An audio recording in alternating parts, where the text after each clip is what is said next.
Telangana assembly ప్రాంగణంలో స్వాతంత్ర దినోత్సవ వేడుకలు ఘనంగా జరుపుకున్నారు. అసెంబ్లీ స్పీకర్ గడ్డం ప్రసాద్, మండలి చైర్మన్ సుఖేందర్ రెడ్డి, ఎమ్మెల్యేలు, ఎమ్మెల్సీలు ఘనంగా నిర్వహించారు. గాంధీ విగ్రహానికి పూలమాలలు వేసి నివాళులర్పించారు. ఎన్నో పోరాటాల ఫలితంగా భారతదేశానికి స్వాతంత్ర్యం వచ్చిందని స్పీకర్ గడ్డం ప్రసాద్ గుర్తు చేశారు. రాబో రోజుల్లో ప్రపంచ దేశాలకు భారత్ పెద్దన్న పాత్ర పోషిస్తుందని శాసన మండలి చైర్మన్ సుఖేందర్ రెడ్డి అన్నారు.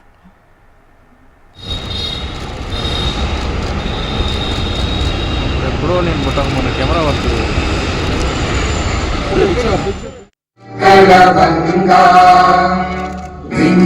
హిమాచల యమునా గంగా ఉచ్చల జలధి తరంగా తవ శుభ నామే జాగే తవ శుభ ఆశీ